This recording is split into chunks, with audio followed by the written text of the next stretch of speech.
வணக்கம் மக்களே, welcome to Dharma academy. நான் உங்கள் தர்மராஜ்.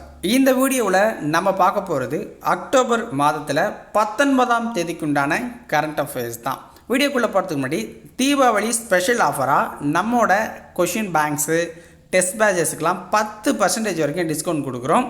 தேவைப்படுறவங்க டிஸ்கிரிப்ஷனில் என்னுடைய வாட்ஸ்அப் நம்பர் கொடுத்துருக்கேன், அதுக்கு கான்டாக்ட் பண்ணுங்கள். ஓகேவா, வாங்க இன்றைக்கி வீடியோக்குள்ளே போகலாம்.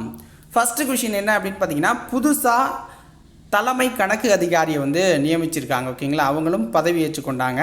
ஸோ அது யார் அப்படின்னு பார்த்தீங்கன்னா, பாரதி தாஸ் அப்படிங்கிறவங்க தான் இந்தியாவோட புதிய தலைமை கணக்கு அதிகாரியாக பொறுப்பேற்றுக்கொண்டாங்க. ஓகேங்களா, சிஜிஏ அப்படின்னு சொல்லுவாங்க இவங்களுடைய போஸ்ட்டை. 27வது தலைமை கணக்கு அதிகாரி. ஓகேங்களா, இவங்க 1988 அந்த பேட்சை சேர்ந்தவங்க.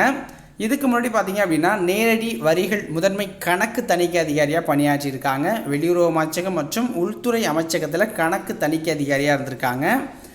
மத்திய அரசின் கணக்கு தணிக்கை விவகாரங்களுக்கான ஆலோசகராகவும் இவங்க செயல்பட்டுருக்காங்க. ஓகேங்களா, இப்போ சிஜிஏவாக இவங்களை போட்டிருக்காங்க. ஓகேவா, அடுத்தது இரண்டாவது கொஷின். தமிழ்நாடு விசாரணை ஆணையம். நிறைய ஆணையம் இருக்கும். இப்போ சமீபத்தில் நேற்று டாக் ஆனது 2 ஆணையம். ஒன்று ஜெயலலிதா மரணம் பற்றி விசாரிக்க அமைக்கப்பட்ட ஆறுமுகசாமி ஆணையம். ஸோ அதில் நடந்த கதைலாம் நமக்கு தேவையில்லை. ஸோ அவங்க மரணத்தை பற்றி விசாரிக்கிற ஆணையம் ஆறுமுகசாமி ஆணையம், அவங்க அறிக்கையை சமைச்சிட்டாங்க.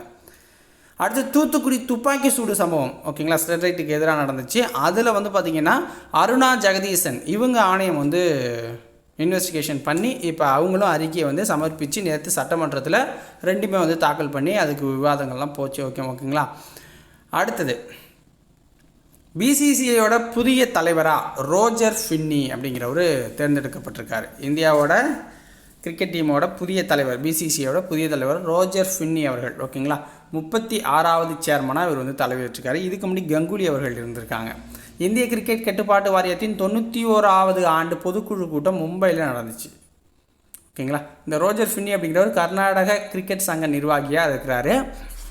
இவர் அந்த 1983 நம்ம வேர்ல்டு கப் படிக்கும்போது அதில் ஒரு பிளேயர், நல்ல ஆல்ரவுண்டர் பிளேயராக இருந்திருக்கார். அப்போ கால்பந்து போட்டியின் உயரிய விருதான பாலன் டிஆர் 2022 யாருக்கு வழங்கப்பட்டிருக்கு? சிறந்த வீரர், சிறந்த வீராங்கனை.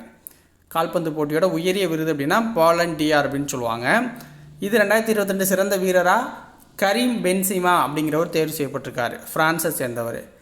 மகளிரில் பார்த்தீங்க அப்படின்னா அலெக்சியா புடலாஸ் அப்படிங்கிறவங்க தேர்வு செய்யப்பட்டிருக்காங்க, ஸ்பெயினை சேர்ந்தவங்க. 2021 லியோனல் மெஸ்ஸி அர்ஜென்டினாவை சேர்ந்தவர், அவருக்கு இந்த விருது கொடுத்தாங்க 2021. ஸ்மார்ட் காவலர் செயலி தமிழ்நாட்டில் அறிமுகப்படுத்தியிருக்காங்க. ஸ்மார்ட் காவலர் செயலி தமிழ்நாட்டில் அறிமுகப்படுத்தியிருக்காங்க. டிஜிபி சைலேந்திர பாபு தான் இதை ஸ்டார்ட் பண்ணார். ஓகேங்களா, தமிழக காவல்துறையில் பணியாற்றும் காவலர்கள் கள பணியில் இருக்கும்போது ஏதேனும் பிரச்சனைகள் ஏற்பட்டால் உடனே அது தொடர்பாக உயர் அதிகாரிகளுக்கு தகவல் தெரிவிக்கும் வகையில் இந்த ஸ்மார்ட் காவலர் செயலி உருவாக்கப்பட்டிருக்கு.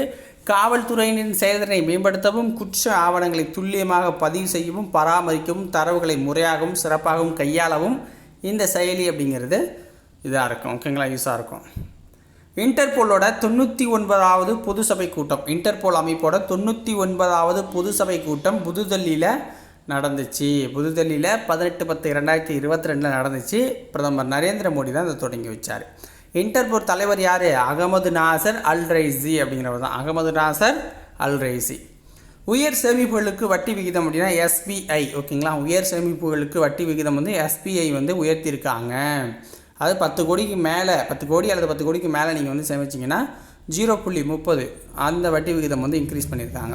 10 கோடிக்கு குறைவில் போட்டிருந்தீங்க அப்படின்னா 2.75லேருந்து 2.7 குறைச்சிருக்காங்க. ஓகேங்களா, ஸோ இதுதான் இன்றைய நடப்பு நிகழ்வுகள்.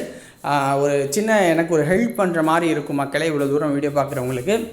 ஸோ கொஞ்சம் நம்ம லைவ் செட்டப் ரெடி பண்ணலாம் அப்படின்னு இருக்கும். ஸோ இந்த ஓபிஎஸ் ஸ்டூடியோ இதெல்லாம் யூஸ் பண்ண தெரிஞ்ச நபர்கள் யாராவது இருந்தால் என்னோடய நம்பருக்கு காண்டாக்ட் பண்ணுங்கள். ஓகேவா, நன்றி, வணக்கம்.